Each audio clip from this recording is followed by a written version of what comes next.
नमस्कार, प्रखर राजपूत को देख रहे हैं आप। आज तारीख है 11 मई साल 2026 और इजराइल, फिलिस्तीन, लेबनान, पाकिस्तान, भारत समेत पूरी दुनिया की खबरों के साथ एक बार फिर से आपके सामने हाजिर हुआ। दोस्तों, इस वीडियो में आपको बताएंगे कि हिजबुल्लाह ने एक ऐसा खतरनाक ड्रोन इन्वेंट कर लिया है जिस ड्रोन का जवाब आज इजराइल के पास नहीं है। और इस ड्रोन की वजह से इजराइल इतनी बुरी तरीके से पिट रहा है कि आए दिन इजराइल के सैनिक मारे जा रहे हैं। आए दिन जो आयरन डोम है उसके ऊपर ही इस ड्रोन से हमला कर रहा है हिजबुल्लाह, लेकिन इसके बावजूद भी इजराइल इसका जवाब नहीं दे पा रहा और इसको लेके अब इजराइल के लोगों में डर का माहौल बना हुआ है। साथ ही दोस्तों, इस वीडियो में आपको यह भी बताएंगे कि ईरान ने प्रपोजल फिर से रखा है अमेरिका के सामने और अमेरिका ने भी एक प्रपोजल रखा है ईरान के सामने, लेकिन दोनों ही प्रपोजल एक दूसरे के इतने अपोजिट हैं कि ना तो ईरान झुकने को तैयार है और ना ही अमेरिका झुकने को तैयार है। और ऐसे हाल में सिचुएशन बद से बदतर होती चली जा रही है और बहुत जल्द मिडिल ईस्ट में जंग की एक नई आग आपको फिर से देखने को मिलेगी। और ऐसा क्यों कह रहा हूं,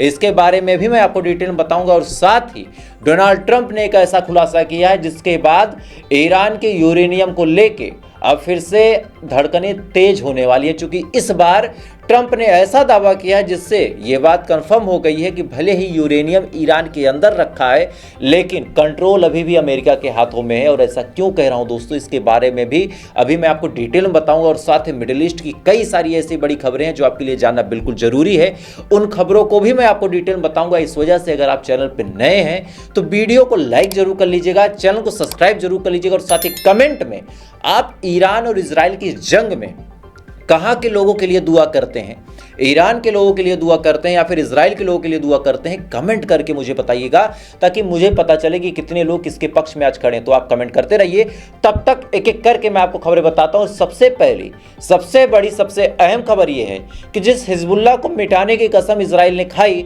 और जिस हिजबुल्लाह को उकसाने के लिए ताबड़तोड़ हमले लेबनान के ऊपर कर रहा था इजराइल, आज वही हिजबुल्लाह ने एक ऐसा खतरनाक हथियार बना लिया जिसके बाद इजराइल परेशान हो गया।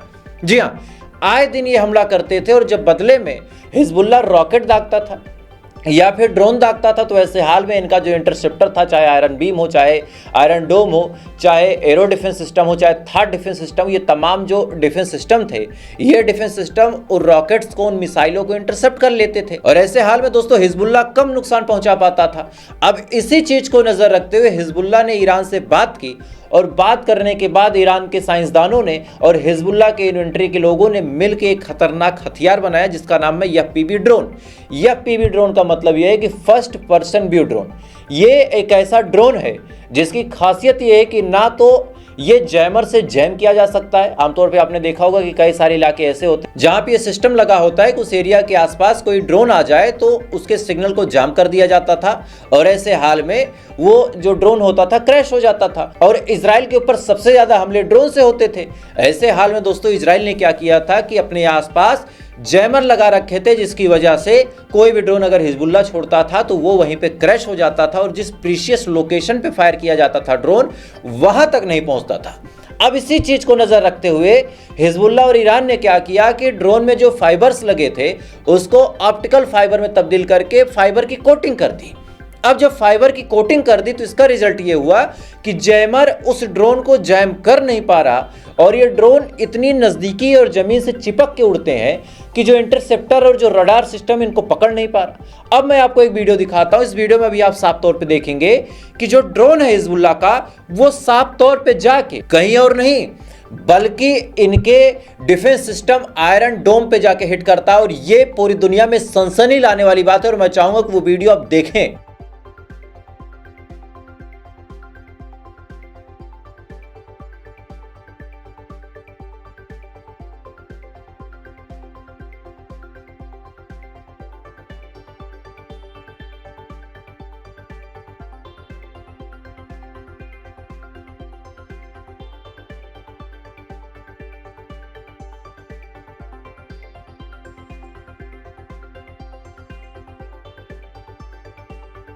इस वीडियो में आप साफ तौर पे देख सकते हैं कि किस हिसाब से इस ड्रोन ने सटीक जाके आयरन डोम को ही टारगेट कर लिया, यानी जो इनका डिफेंस सिस्टम था जो तमाम ड्रोन के हमलों से बचाता था उसी पे जाके हिट कर लिया। और इस ड्रोन का जवाब अभी भी इजराइल के पास नहीं है, क्योंकि ये जो एफपीवी ड्रोन है इसमें ऑप्टिकल फाइबर लगे हैं, वो भी फाइबर के ही लगे हैं, यानी प्लास्टिक है। तो प्लास्टिक में ना तो कोई चीज फ्लो हो सकती है, ना ही वो मेटालिक होती है कि उसमें आप जो म्यूचुअल इंडक्शन होता है उसके जरिए उसको कंट्रोल कर सकते हैं। भाई कोई लोहे की चीज़ होगी तो उसमें चुंबकीय क्षेत्र बनाया जा सकता है, फिर उसको कंट्रोल किया जा सकता है, लेकिन प्लास्टिक में तो आप कुछ कर ही नहीं सकते। ऐसे हाल में इसका रिजल्ट ये हो रहा है कि ये ड्रोन सटीक जाके हिट कर रहे हैं और सटीक नुकसान कर रहे हैं। आज एक खबर निकल के सामने आई है कि इजराइल का एक सैनिक भी ऐसे ही ड्रोन हमले में मारा गया, जिसका वीडियो मैंने आपको ऑलरेडी दिखाया था कि एक मरकवा टैंक पे फायर करता है इजराइल के ऊपर हिजबुल्ला, और इस मरकवा टैंक में बैठे सैनिक मारे जाते हैं। और मैं चाहूंगा कि उसका वीडियो देखें आप।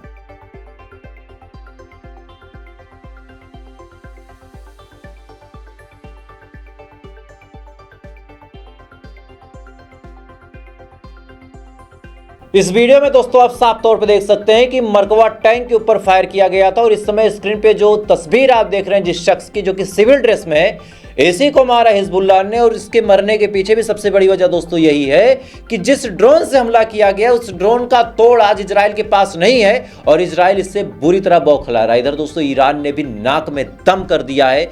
खबर यह निकल के सामने आई है कि ईरान ने फिर से प्रपोजल भेजा। इससे पहले अमेरिका ने प्रपोजल भेजा था और अमेरिका ने कहा था कि दो काम करे ईरान, पहला अपना यूरेनियम हमको दे दे, और दूसरा हमारे सामने कंप्लीटली सरेंडर करे, यानी सफेद झंडा दिखाए और कहे कि हम आपके आगे हार मानते हैं, और स्टेट ऑफ हार्मोज छोड़ दे, बाद में हम ईरान को बख्श देंगे। ये धमकी भरा प्रपोजल ईरान के पास अमेरिका ने भेजा था, और इसी के जवाब में अब पाकिस्तान के माध्यम से ईरान ने अपना प्रपोजल भेजा। और ये प्रपोजल डोनाल्ड ट्रंप के मुंह पे एक तमाचा है। जी हाँ, इस प्रपोजल में डोनाल्ड ट्रंप से साफ तौर पे कहा है ईरान ने कि आपको 3 काम करने होंगे, तब जाके हम स्टेट ऑफ हार्मोज खोलेंगे और उसके बाद हमारा आपका परमानेंट सीज फायर होगा। पहला काम यह है कि सबसे पहले आपको हमारे इस जंग में जितना नुकसान हुआ है उसका मुआवजा या फिर उसका हर्जाना देना होगा, यानी जितना हमें डैमेज हुआ है वो पैसे अमेरिका हमको चुकाएगा। दूसरा, स्टेट ऑफ हार्मोज पे आज और अभी से ये ऐलान करे अमेरिका कि इस पे कंट्रोल किसी और का नहीं, ईरान का, यानी आने वाले टाइम में ईरान चाहे इस पे टैक्स ले, चाहे कुछ और करे, चाहे बंद कर दे, अमेरिका इसमें इंटरनेशनल रूल का वायलेशन नहीं चिल्लाएगा। यानी ये नहीं कह सकता कि इंटरनेशनल रूल का वायलेशन कर रहा है, ईरान गलत कर रहा है, ऐसी कोई नौटंकी नहीं करेगा अमेरिका। और तीसरा और सबसे इंपॉर्टेंट कि पूरे मिडिल ईस्ट से अपने सारे वेसेज अमेरिका ख़त्म कर दे।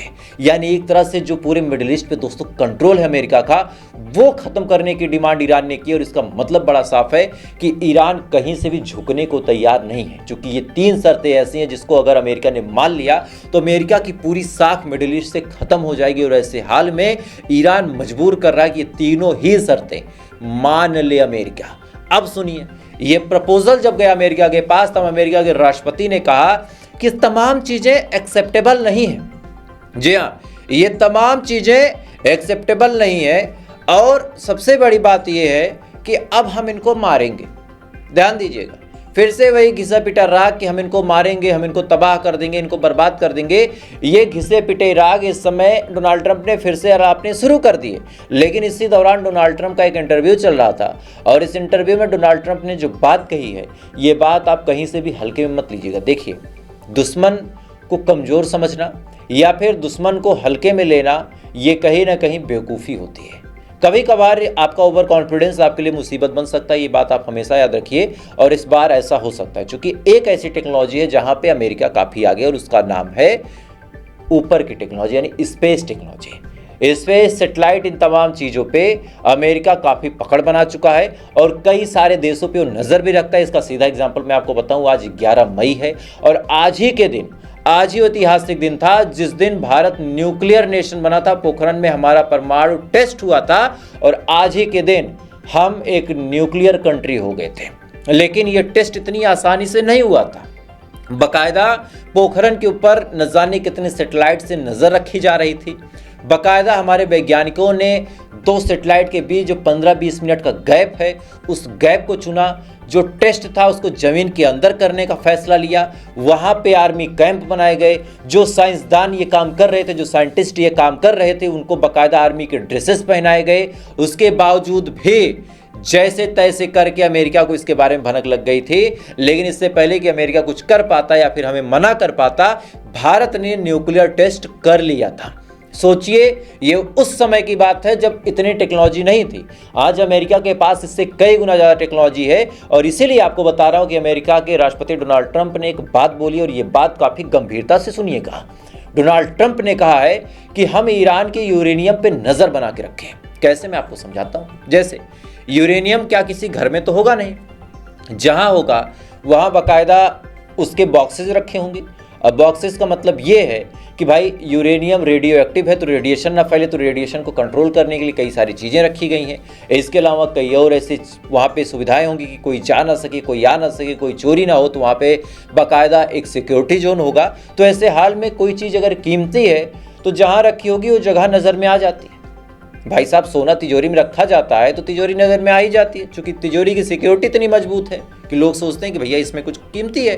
तो ऐसे हाल में ईरान ने अपना यूरेनियम जहां रखा है उसके ऊपर इस समय अमेरिका ने सैटेलाइट से नज़र बना रखी है और ये भी कहा है कि हम अगर पास नहीं जा सकते ईरान के यूरेनियम के, तो अगर ईरान का भी कोई उसके आसपास जाता है, यानी उसको और इनरिच करने की कोशिश करता है या फिर उससे कुछ बनाने की कोशिश करता है, तो डोनाल्ड ट्रंप की खुली धमकी है कि ऐसे हाल में हम उसको बम मार देंगे। सुनिए जरा। Where are we in the war if we've not yet gotten the nuclear materials, the enriched uranium from them? Well, we'll get that at some point, whatever we want. We have it surveilled. You know, I did a thing called Space Force, and they are watching that if somebody walked in, they can tell you his name, his address, the number of his badge. No, we have that very well surveilled. If anybody got near the place, we will know about it, and we'll blow them up. इस video में आप साफ तौर पे सुन सकते हैं कि Donald Trump ने खुलेआम ये धमकी दी है और इस बात को आप हल्के में मत लीजिएगा। बार बार मैं बोल रहा हूं कि हो सकता है कि डोनाल्ड ट्रंप के जो खुफिया विभाग के लोग हैं उनको ये जानकारी लग गई हो कि ईरान के यूरेनियम कहां रखा है। बीच में इन्होंने चुराने की कोशिश भी की थी, इसके बारे में भी मैंने आपको बताया है। तो इस चीज़ को अगर हल्के में आप लेते हैं कि भाई ईरान का यूरेनियम यहाँ नहीं होगा या फिर कहाँ होगा, इसको अगर आप इग्नोर करते हैं और ये आप सोचते हैं कि भाई डोनाल्ड ट्रंप ने ऐसे ही बड़बोलेपन में बोल दिया, तो शायद इस चीज़ को आप हल्के में ले रहे हैं। चूंकि कहानी आप समझिएगा, अगर ईरान का यूरेनियम कहीं रखा है और ईरान के साइंसदान ही वहां पे नहीं जा सकते, तो फिर बात क्या बनी भाई? रखने का मतलब क्या? फिर तो आप उसकी सिक्योरिटी में पैसे ही खर्च करने फालतू, अगर आप उस चीज का उपयोग नहीं कर सकते तो समझिएगा। खैर, इसी बीच ईरान को अभी इसके बारे में कंप्लीटली जानकारी है कि कुछ अंदर के गद्दार ऐसे हैं जो जानकारियां लीक करते हैं और इसी वजह से आज ईरान ने एक और शख्स को टांग दिया। जी हाँ, आज एक और शख्स को टांग दिया और टांगने के पीछे सबसे बड़ी वजह यही है कि ये इजराइल और सीआईए के साथ मिलके ईरान को धोखा दे रहा था और ईरान के साथ गद्दारी कर रहा था। अब जैसी ये जानकारी ईरान के लोगों तक पहुंची, उन्होंने इसको पकड़ा। पकड़ने के बाद बात आईआरजीसी तक पहुंची और आईआरजीसी तो आजकल आर्या पार के मूड में रहता है, तो आईआरजीसी ने न कुछ सोचा न कुछ समझा, सीधा सीधा इस शख्स को टांग दिया और टांगने के बाद फिर ये खबर पूरी दुनिया में फैली। अब अमेरिका ह्यूमन राइट चिल्लाएगा, लेकिन जाहिर सी बात है सबको अपनी प्राइवेसी बचाने का अधिकार है। कोई देश से गद्दारी करेगा तो गद्दार की एक ही सजा होती है और सजा हम सभी जानते हैं। खैर, इसी बीच दोस्तों बेंजामिन नेतन्याहू ने भी एक ऐसा ऐलान किया जिसके बाद जो बात मैंने बार बार बताई है कि ये बार बार हमला करने की फिराक में है, बस इनको कोई सही मौका नहीं मिल रहा। जी हाँ, खबर ये निकल के सामने और बेंजामिन नेतन्याहू ने खुद कहा है कि अभी भी ईरान के पास यूरेनियम है, इस वजह से ईरान के साथ हमारी जंग खत्म नहीं हुई है। यानी बेंजामिन नेतन्याहू का दोस्तों ये प्लान है कि जब तक ईरान का यूरेनियम खत्म नहीं हो जाता या फिर उसको हम चुरा नहीं लेते या फिर उसको छीन नहीं लेते या फिर किसी भी डील के माध्यम से ईरान अपना यूरेनियम हमें नहीं दे देता, तब तक कभी ना कभी हम हमला करेंगे। सुनिए जरा वीडियो में दोस्तों, आप साफ तौर पे सुन सकते हैं कि बेंजामिन नेतन्याहू ने इनडायरेक्टली इस तरफ फिर इशारा किया है कि आने वाले टाइम में ईरान के ऊपर बेंजामिन नेतन्याहू और अमेरिका मिलकर हमला कर सकते हैं। चूंकि आज ही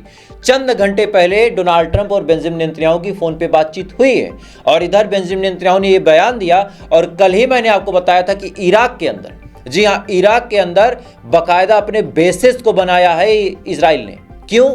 इनका कहना है कि जब ईरान के साथ हमारी जंग होगी और अगर हमारा कोई पायलट घायल होता है तो उस पायलट को यहाँ पे हम रेस्क्यू करके उसका इलाज कर सकते हैं। इसका मतलब आप समझ रहे हैं? इसका मतलब बड़ा साफ है कि ये आने वाले टाइम में जंग लड़ना चाहते हैं, आने वाले टाइम में हमला करना चाहते हैं। और इधर ईरान लगातार अपने आप को मजबूत कर रहा है। ईरान ने फिर कहा है कि हम तो अब 110% तैयार हैं, जितनी मिसाइलें हमने मारी थी उससे 10-20 गुना ज़्यादा ही हमने बना लिया है, अब कोई हमें टेंशन नहीं है। और सुनिए, इधर फ्रांस बीच में पुष्पा बन रहा था। भाई अमेरिका थोड़ा सा घुसने की कोशिश किया तो फ्रांस को लगा कि यही मौका है, हम भी खलीफा बन लेते हैं। लेकिन जब मार मार के अमेरिका को मियाँ खलीफा बना दिया, तो फिर भाई साहब इनकी क्या हकीकत? सुनिए जरा। अब फ्रांस ने कहा है, पहले क्या कहा था आपको जान लीजिए। फ्रांस ने पहले कहा था कि भाई साहब हम अपनी नेवी लेके आएंगे, स्ट्रेट ऑफ हार्मोज खाली करवाएंगे। ये तो फ्रांस की धमकी थी। अब वही फ्रांस कह रहा है कि नेवी तो हम लाएंगे लेकिन अभी नहीं लाएंगे। मतलब आप समझ रहे हैं कि नेवी हम लाएंगे लेकिन अभी नहीं लाएंगे। ऐसे ये फट्टू लोग हैं कि क्या कहा जाए। भाई साहब नहीं लड़ पाओगे ईरान से। कारण है ईरान के पास अब खोने को कुछ बचा नहीं, और जिस आदमी के पास खोने को कुछ बचा ना हो उसके लिए पाने को ही सब कुछ होता है। समझिए, जो आदमी कुछ पा लेता है उसको खोने को होता है। ईरान का एक ही चीज था, सुप्रीम लीडर, वो गया। अब ईरान के पास नथिंग टू लूज। समझिए बात को। खैर, तो फिलहाल दोस्तों अभी के लिए बस इतना ही। बाकी थोड़ी देर बाद आपसे फिर मुलाकात होगी ऐसे ही किसी अहम खबर के साथ, और खबरें आपके लिए बहुत ज़्यादा इंपॉर्टेंट होगी। इस वजह से खबरें आप मिस मत कीजिएगा। चैनल पर नए हैं तो सब्सक्राइब जरूर कर लीजिएगा। बाकी थोड़ी देर बाद आपसे फिर मिलते हैं। तब तक आप अच्छे रहें, खुश रहें, अपना ख्याल रखें, अपने देश का ख्याल रखें। ऊपर वाला आपकी हिफाजत करें।